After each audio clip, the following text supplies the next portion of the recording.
Hi, I'm Robert Irvine, and you're listening to Beyond the Plate with Cappy.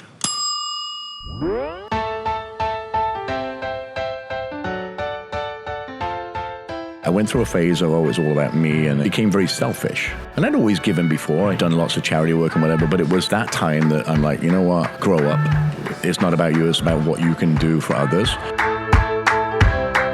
Hey everyone, this is Cappy, and you're listening to Beyond the Plate, a podcast where I sit down in person with the world's culinary elite to explore their journey into the industry and the social impact they have made in their community. Every episode, we share inspiring stories of what it means to be in today's hospitality industry. This episode was recorded live at the 17th Annual Food Network and Cooking Channel South Beach Wine and Food Festival in Miami, Florida, at the Lowe's Miami Beach Hotel. This episode is brought to you by our friends at Martin's Famous Potato Rolls. Martin's was founded in the heart of Pennsylvania Dutch Country in 1955. Where is Pennsylvania Dutch Country? Because I always wondered myself. It's smack dab in between Pittsburgh and Philadelphia. Martin's Potato Rolls are the #1 branded hamburger bun in America, and as I say, they can make almost any burger taste better. Hint, hint, Shake Shack uses Martin's. Martin's believes in giving back to their community through volunteering time and donating resources. They support hundreds of charitable organizations such as food banks, after-school programs, disaster relief, and others that provide sustenance and comfort to people in need both close to their baking facilities and abroad. To learn more about Martin's, visit their website at potatorolls.com or follow them on social media at Potato Rolls. Martin's, we thank you. This episode is brought to you by our friends at Sir Kensington's Condiments. Sir Kensington's is on a mission to bring integrity and charm to ordinary and overlooked food. If you know me, you know I love Sir Kensington's. Their award-winning portfolio includes ketchup, mayonnaise, mustard, and a groundbreaking eggless mayo product called Fabonnaise. Here's what that is. It's the first commercial product ever made from something called aquafaba. What is aquafaba? Great question. Aquafaba is actually the water left over from cooking chickpeas. It's a vegan product and it's delicious, and I personally know chefs that love this product. So check out Sir Kensington's Fabonnaise. And are you ready? Ranch. The ranch revolution is underway. Sir Kensington's recently launched ranch dressing, 4 flavors: classic ranch, buffalo ranch, pizza-flavored ranch, and an avocado oil ranch. It's not on shelves yet, but I needed to tease that because I'm a ranch freak. I've been handed the wording that each Sir Kensington's product is nutritionally conscious, uncompromisingly delicious, and non-GMO project verified. And I agree. To learn more about Sir Kensington's, visit sirkensingtons.com or follow them on social media at Sir Kensington's. Sir Kensington's, we thank you. Okay, back to it. For this episode, we sat with Chef Robert Irvine. What is there to say about Robert Irvine? There's definitely things you don't know because this man has like 55 projects at any given time in the works. He's a world-class chef, he's a fitness authority, and last but certainly not least, a philanthropist. Get this, Robert Irvine travels 345 days a year. That's crazy. Here's what Robert Irvine does. He seeks to inspire people. He's a tireless supporter of our veterans. You may know him from a couple of his Food Network shows. He's had Dinner Impossible and Restaurant Impossible. He has a health bar called Fit Crunch Bar. He has a food line. He owns gyms. He has a clothing line. He has restaurants. He has a tequila. This guy doesn't stop. He has 3 books. He's working on a 4th book. And he was once named one of the 25 fittest guys in America by Men's Fitness magazine. In May of 2016, he launched Robert Irvine Magazine, which is a digital magazine that has healthy recipes, fitness advice, and motivation for success in all areas of life. And he's also a tireless supporter of our nation's military. He founded the Robert Irvine Foundation in 2014 to support the veterans and veteran causes that need the most help. He gives his time by attending troop rallies and by touring regularly with the USO. I'm going to stop. There's more this guy does, and you're going to pick up a lot of this in this conversation. But for now, please enjoy this conversation as we go beyond the plate with Robert Irvine. Personal connection. I've been with you on set for some of these kids' cooking shows we've done, and I'm always impressed by your compassion that you have towards these kids? Because when you think of Robert Irvine, you don't think of a softie. For example, last night, I pretended to attack Guy Fieri, and he threw you in front of him, which I should normally be shaking in my boots, but I was like, why are you throwing a teddy bear in front of yourself? But don't say that, because the image, you'll shatter the image. Yeah. You know, I'm a roughy toughie. I work out with the military. I travel with them. Here's the thing. Kids are amazing, and we never want to hurt kids, right? So when we do these shows, and I remember we're talking about I had to throw the first child or young man off a show with Rachel, and how do you let them down slowly, right? Because that affects them in the future. I spend a lot of time with kids, so for me, I just love giving back to those kids, and they're so energetic and they're so untarnished. Hey, I like to be a teddy bear. I've got a new show coming with kids, funnily enough, in the next couple of months with CBS. But teaching kids how to do their businesses better and eat healthy. We have a new book coming out with kids. Yeah. So kids are a big part of my life. Not only do I have two beautiful daughters, but I love, and it's so funny, in Vegas 2 days ago at the restaurant, I had a woman who brought her daughter's daughter from Korea. She's active duty. Her name's Mackenzie, and in Korea, I fell in love. She's like 3 years old, this little girl. Big afro hair. She's amazing. She found out I was coming to Vegas, so she bought the Mackenzie. And when she was driving up to the hotel, she said, "That's my friend Robert," on a big, on the side of the building. And she just, kids are so impressionable, and we have an opportunity to shape their lives and give them good, better stuff. So yeah. So we're all down here at the South Beach Wine and Food Festival. What do you love most about the food down here in Miami?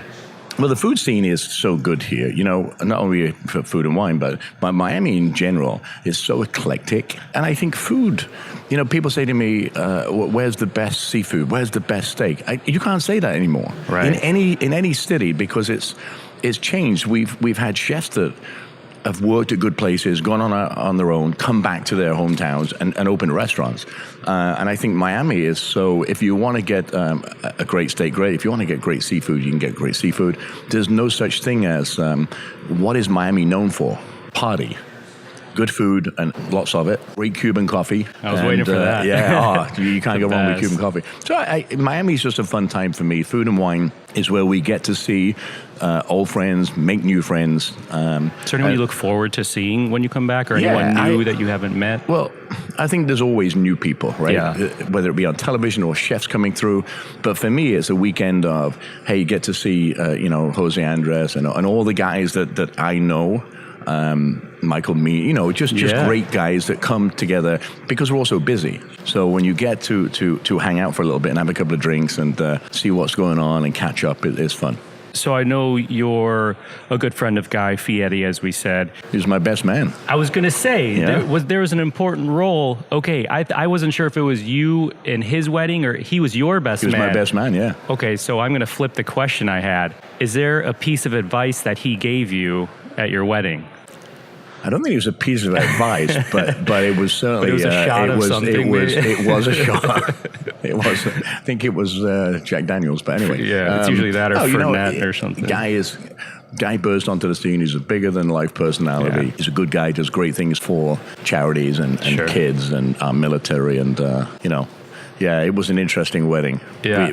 We were at Charles Krug Winery, and you can't have alcohol at Charles Krug. It's only wine or anything made from wine, so sake. But we had a full bar in the crypt, kind of out the way. Him, Morimoto, Bo McMillan. It was it was a great day, and he also cooked my. The night before the wedding meal. I don't know what they call that anymore, but it was excellent. That's great. You've had Dinner Impossible, Restaurant Impossible, some of these impossible brands, but personally speaking for you, is there anything that is impossible for you? I don't like to think there is.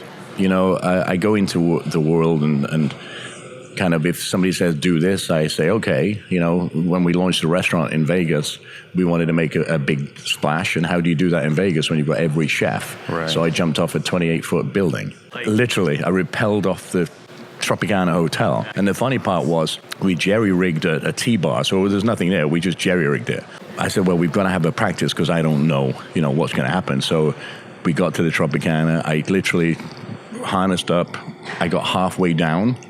and the wind swung me around the hotel, hit me against the wall, got down and said, okay, we've got to do it again. I need it because in the nighttime, it was going to be done at night at 8 o'clock. I would rappel down, go straight into a press conference. But the side of the building was going to be used as a video screen to show Restaurant Impossible and all things we've done. So the second time I got up there was a helicopter filming. And I was trying to be incognito because we didn't want anybody to know until the press conference. Well, all of a sudden, there's more helicopters. They thought there was a jumper off the roof. So it was interesting. Yeah, I'll say. But, I don't think there's anything impossible. We try to do things and push the envelope, and sometimes it works. Yeah, sometimes it doesn't. We're going to get into some of that stuff. So right now you have a newish restaurant, as you said, in the Tropicana Hotel, Robert Irvine's public house. You have a restaurant open, correct me if I'm wrong, at the Pentagon in Inside 2016. the Pentagon, yeah. You have Robert Irvine's Fit Crunch Bar, a baked bar that you said is arguably the best protein bar ever made. You have Robert Irvine Magazine. You have Robert Irvine Foods. And we have Boardroom Liquor. We have a whole liquor line. We have tequila. This is probably half of what you do, yeah. Do you ever take a day of rest? And if so, what does that look like? I think for me, we travel 345 days a year. I just literally from December the 22nd till today, we were in Spain, United Arab Emirates, Afghanistan, Iraq on Christmas Day, Poland, Cayman Islands, and I've just come back off a 6-week world tour, literally 4 days ago, starting in Salem, Massachusetts, 2 places in Mexico, New York City, Switzerland, Italy, Ethiopia, Senegal, Casablanca, and Sri Lanka. That's insane. Yeah. And I hear that often when I'm around you, if there's someone who hasn't met you, but it's that you don't stop, and that's an incredible thing. So I want to remind you of something which you probably don't remember because this was ages ago, but you and I had a conversation before you were on TV, like early 2000s. Wow. And it was about TV chefs versus entertainers. And we talked, and to be candid, you were quite tough on people on TV. But you're on TV now, so what's changed? Okay, nothing's changed. I think there's a difference between a chef and an entertainer, a TV chef, okay? We know what TV is. It's not real. You know, if we say we're going to make this dish, there's 1,000 people making a dish, and it's in steps, and it's already done, right? Competitions. It's not like doing a movie where you read a part, 6 weeks you're on TV, you're gone, right? George Clooney or name any actress or whatever you want. With a chef that's on TV, you're invited into somebody's house. It's entertainment or appointment television. We like Guy, we like Bobby, we like Jada, we like Rachel, we like whoever we like. We tune into them because we like them. And I think there's a huge responsibility for us that are on TV to take what we have and use it for the betterment or the education of other people. You know, it's entertainment, but it's also, we have people that live and die by the words you say. Whether it's fitness, whether it's and I know Rachel, obviously we talk about Rachel, and people trust her. And there's that trust factor that we say, okay, we're going to do this today, and this is how easy it is, and we'll go and do it. And that's a huge responsibility, and I think sometimes people on television don't remember that. You know, I did a show, a Dinner Impossible, early on in them years, and I remember Kevin Nealon was giving me this. It was a Pro-Am golf in Vegas, and I was feeding the Pro-Am players and whatever. And I never forget these young kids waiting at the rail for the golfers to come out, and it was Shaquille O'Neal and all these guys, and nobody stopped to talk to the kids. And these were like heroes of these kids. And I was so upset because they'd waited and waited and waited. They just wanted a picture or an autograph. And I know there's a lot of people out there that get autographs and sell them. These were kids. They were 4 or 5-year-old kids. You know, and I was so disappointed in. And I try now, and I have done ever since then, to make sure that I stay for the last person. Even if we do a show for 5,000 people, I will stay and sign a picture until the last person is gone. And that's been my mantra all the way along. Alton Brown, I know Rachel does it, but I think it's that's the people you look up to. Absolutely. And if you don't have that, and that's why I get upset with chefs on TV sometimes, because it's about them, or it becomes about them because we become famous, and then we forget where we came from. Tough, I'm still tough. Yeah. Where'd you grow up? Or did you grow up all over? I grew up in Manchester, England. I moved to Salisbury, which is a big military town, when I was 6 years old. Went to school there till I was 15 and a half. I took the Navy entrance exam at 15 and a half, joined the Navy at 16. I was so good. I was so smart. The English test was 1 to 5, 5 being the lowest in maths and English, and I got a 5.5. I never forget the recruiter. The recruiter said to me, well, I got some good news and bad news. He said, you're in the Manchester Royal Navy, and oh, by the way, you're going to be a cook. And I said, yeah, that's great. Yeah. So here I am at 52. Was there your first foray into cooking? Yeah, I did. I started a home economics class when I was 11 years old because there was 30 girls in the class, and I thought, and this is the truth, I thought that I would get a girlfriend. I made my first dish, which was a quiche Lorraine, and the girls went out the window. I was amazed that pastry, cheese, eggs, and some ham could make a quiche Lorraine and make people happy. And then I got so involved in cooking, and obviously here I am today, but I would go away on military ships. I was in the Sea Cadets before I joined the Navy for 5-6 years. So weekends I would spend on a Marine base or on a warship. So that's how I fell in love with the military, and here we are now still. I spend more time in the military. We do about 150 days a year with the military worldwide to give back and let them know that we care about them. Are you cooking when you go out there? I cook. I do a live show. We have a 2-hour theater show that we do. Oh, that's fun. There's cooking, but we'll do workouts in the morning. We'll do a meal for them. 2013, we did a meal for 7,000 folks in Afghanistan. Wow. In the biggest base in Kandahar, there was 36,000 troops in country then. The military is a huge part. Kids with cancer is a huge part for me. I want to get to all that social impact, but growing up in Manchester, was food a big part of your family? No, my mother was a terrible cook. She was? Yeah. What did the dinner table look like? Well, dinner table was, it was ground beef, mince and French fries or chips, fish and chips, curries, steak kidney pies. My mother would buy more stuff than she would make because she worked. My dad worked. My dad was a meat and potato little Irish guy. So there was nothing fancy. When I took him a quiche Lorraine that first time, he's like, what is this crap? And I did that every home economics class. So growing up was never, from a food standpoint, very good. I used to eat 2 bushels of cornflakes and a gallon of milk every day.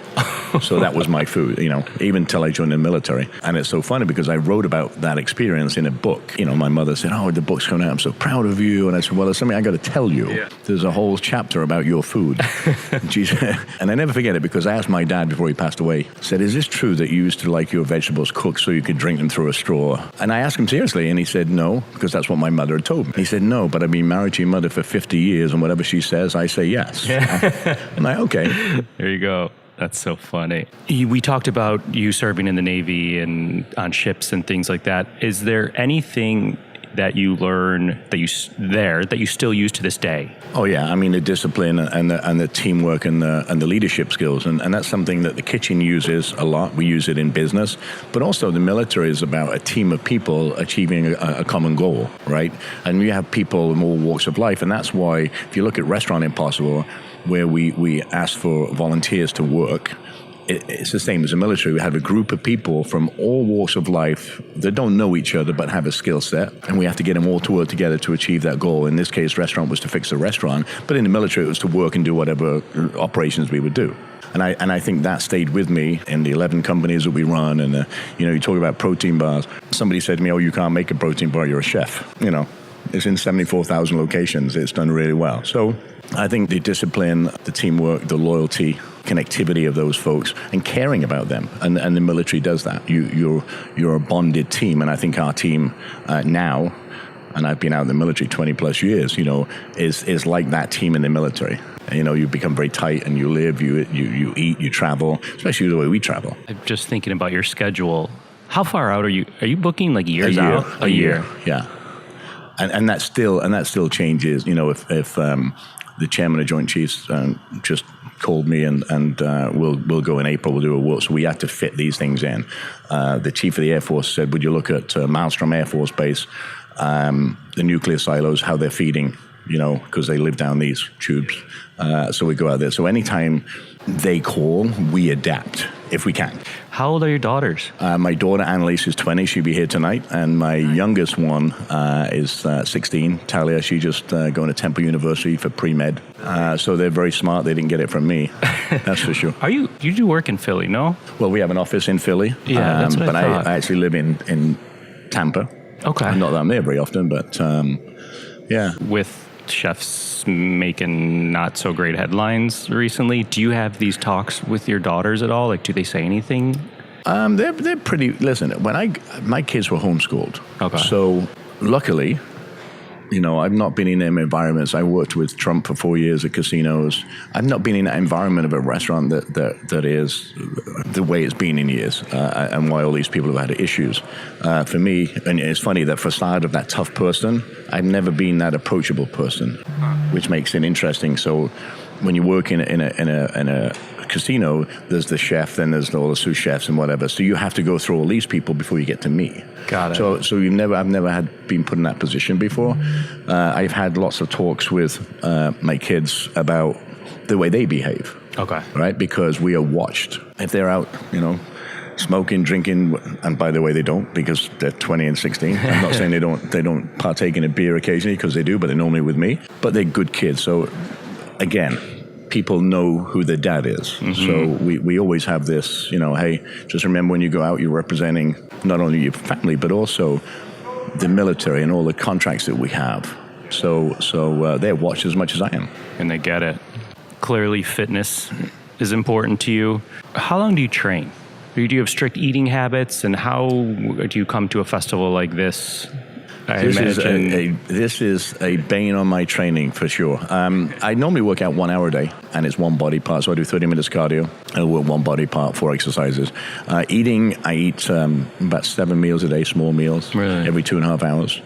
I drink tea, black tea, and, listen, I drink tequila is my favorite drink, but I don't go overboard. I know, it's kind of, again, that's a military coming back. When you've had enough, and you say, okay, I've had enough, I'm going to bed. Where young people, not like us old guys, can continue, I go to bed. So I know that limit. I guess we weren't out super late last night, but it wasn't early. And then I know you were up doing some media stuff before we're talking right now. Do you go off of are you good with a few hours? Good. I'm really good. Listen, we just did this 6-week trip and different time zones. I get 3 or 4 hours of sleep. I'm good to go. Yeah. And my wife is like, I don't know how you do this stuff. I don't, she's got to have a 12-hour sleep or something, Yeah. I think your body gets used to it, so yeah, we'll do this. I'll go for lunch with Bobby. I'll work out this afternoon, and we'll do some meetings, and then we'll do it again tonight. Back to it, right. I hear you. As we've talked about throughout this conversation, also important to you is giving back. Yeah.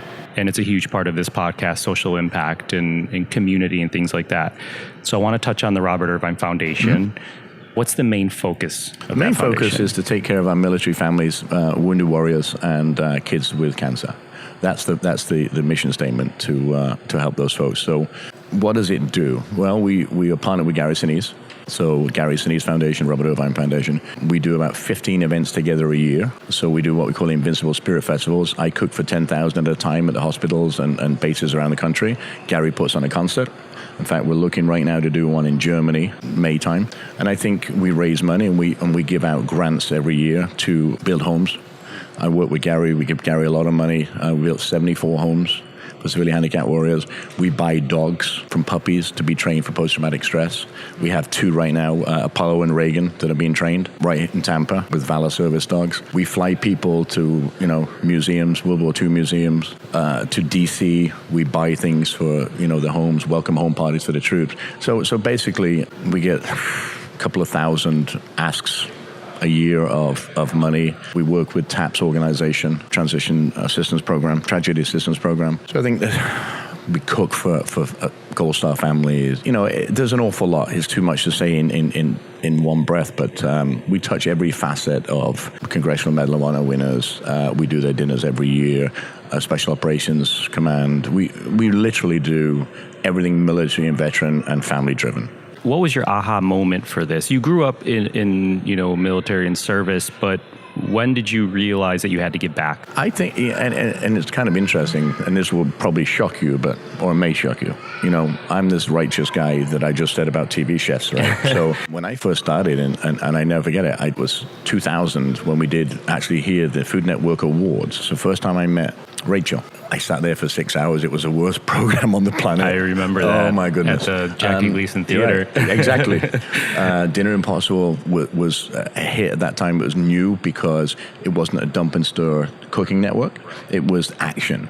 And I thought, you've made it. I was making, $4,000 an episode, something like that. And I thought I was working 5 days a week, and the 2 days we shoot the show. So I was still working in a casino 5 days a week. I went through a phase of, it's all about me. And, I got a nice car, and I still got 2 kids and a wife, but became very selfish. And I'd always given before. I'd done lots of charity work and whatever, but it was that time that I'm like, you know what?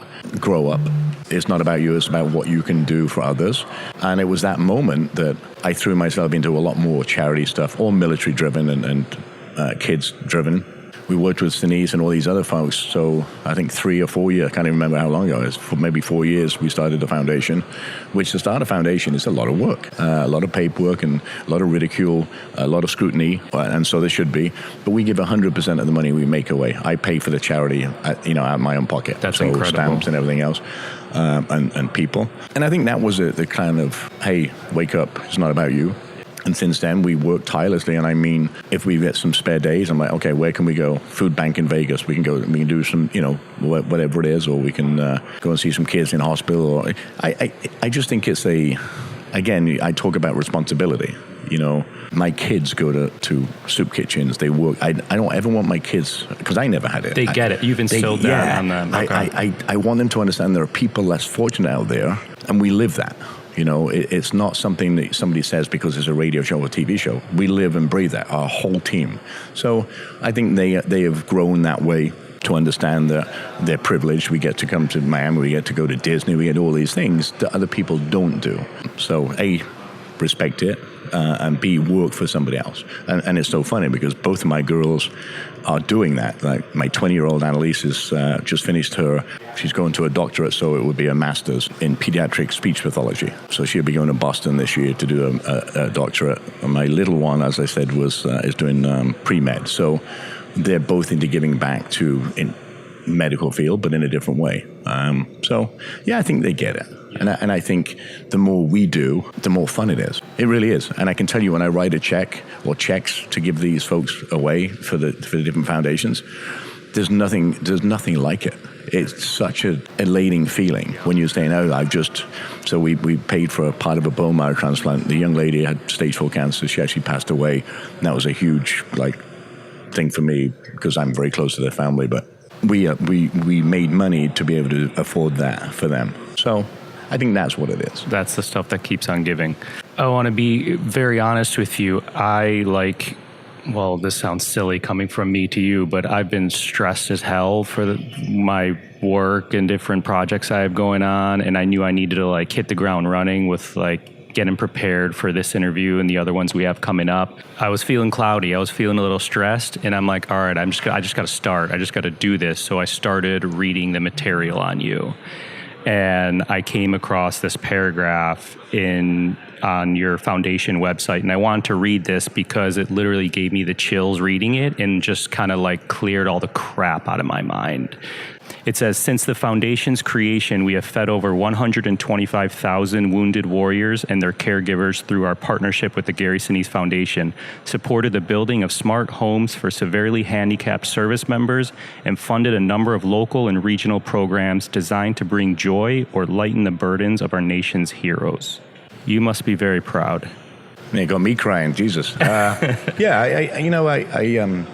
got me there, Jesus. Yeah, here's what I think. I'm very proud, but I think we can. There's always more. I look at these guys and girls that are amazing. I mean, I've seen some that have, and not to put a downer, but have lost limbs and marriages and families and kids through post-traumatic stress, and it brings me joy, and it really does, to go to a hospital with a dog and just sit and talk to them, or somebody, especially you don't hear so much about them now, but that has just been injured on the battlefield. Not so long ago, 12 Marines in California hit a gas pipe. I know the mother and the Marines. So I just think any chance we have to do something, and yes, it's the military, but it's not only the military for me. It's just, it can be the guy in the street. We are put on this planet, and again, this is an epiphany. It's not new. I look at Jose Andres, it does the same thing, right? So he's become a very close friend of mine, and what he does with feeding and disaster areas. When you wake up in the morning, there isn't a bad day. You know why? Because there's somebody else having a worse day somewhere else, and you pick up the phone, and social media and all these things are uplifting. So if we can do something, and I try, and Justin's sitting over there somewhere, but he'll tell you, if I've got spare 5 minutes, we're doing something. And that's why I'm so busy. And people say, well, you can't contain that. You can't keep doing that. Well, I've been doing it for 8 years. It's not changing because I get so excited about it. And I hope that excitement from me is infectious to the people that we touch and changes their joy. And it's funny because this young girl that passed away, I'm still very close with her family, but it made a huge difference to her in her life.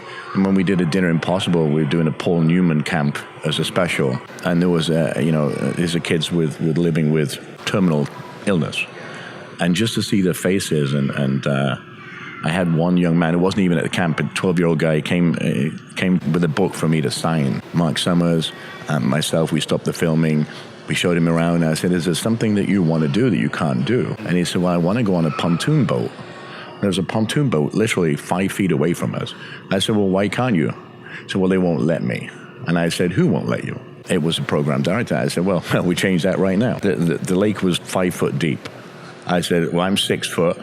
I think we'll be all right. So I literally put him on there, his mom, his dad, his sister, and we went just pottering around for an hour. And there's something, the mom started crying, the dad started crying, the sister started crying, and he was just looking at me like, I said, look at these guys, they're all crying. What are they crying for? You have cancer. Who cares? You know, and to make light of it, instead of dwelling on it, 2 weeks after he passed away. And I get a note from his mom and his grandmom. And that's all he could talk about for 2 weeks. Yeah, I get very emotional. I'm not that tough, but it wasn't $1 million check. No. It wasn't a trip to somewhere. No. He wanted to go on that boat that was 5 feet away from you, and you sent this kid off. Yeah, it was pretty good way. Yeah, that's good stuff. Yeah. So you've already accomplished so much. What's the North Star for the Robert Irvine Foundation? Continue to do more work. There is so much need out there. The foundation itself will continue to build homes, continue to do the transition program, the tragedy programs, all the things that we do. But for me, it's about education. You know, we have an active duty force now of 1.4 million men and women in our military. We have an obesity spend per year of 1.7 billion. Inside the military. So for me, I'm very blessed. I get to work with the chairman, the vice chairman, all these folks to look at a feeding project and how do we re-educate, how do we retrain the purchasing of food within that. And that was my goal. How do we make our military healthy? How do we make people have more fun? Kids and families got a new book with kids coming out. I mentioned that earlier. Fit Family. You know, just keep doing the same things, having fun. I like to have fun. I like to travel. I like to be educated myself and continue to be educated. So I think it's just more of that. Yeah. Let's do a fun, quick speed round here, and then we'll close it out. What'd you have for dinner last night? I had a burger. Name a smell in the kitchen you love. I used to hate it, but now cinnamon. Ooh. Name a smell in the kitchen you hate. Bad sewers or bad fat, in the drain. What pisses you off in the kitchen? Mediocrity. What makes you happy in the kitchen? People having fun. What actor would you want to play Robert Irvine in a movie? Oh my goodness. If he could speak English, it would be Schwarzenegger. All right. What's next for Robert Irvine? Well, we just finished this trip, a new Travel Channel thing. We've got a new kids show with CBS. We've got some more Food Network shows working. The food line is going tremendous. We just launched iced tea and protein powders. We'll continue to purchase gyms. We have gyms, clothing.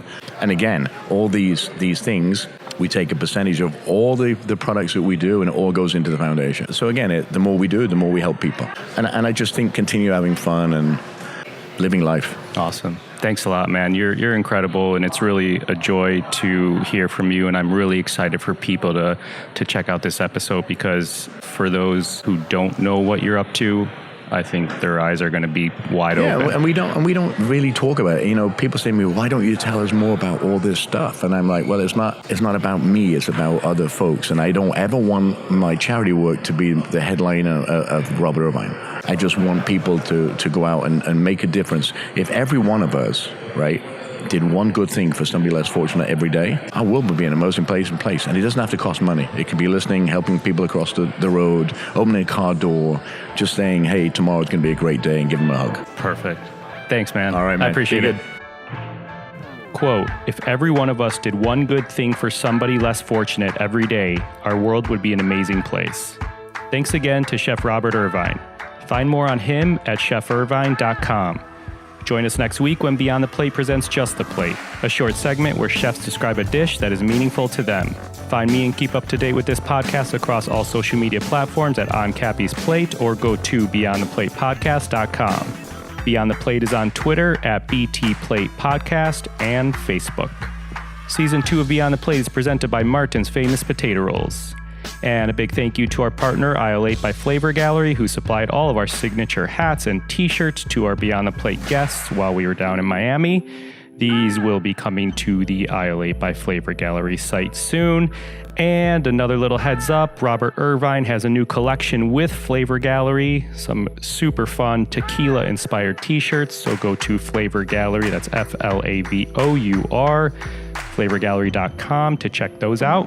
This episode was produced by myself along with Ian Cohen, Joe Yeaton, and Sean Petrosian. Big thank yous all around, as always, and our music has been composed by Goldford. He recently teamed up with Space Primates and has a killer new song called My Life, so Google that one or find it on Spotify. As always, a special shout out to my wife, Katie. Please rate, review, and or subscribe to this podcast on your listening site of choice. Thank you for listening to Beyond the Plate. I'm Cappy, and remember, there are never too many cooks in the kitchen.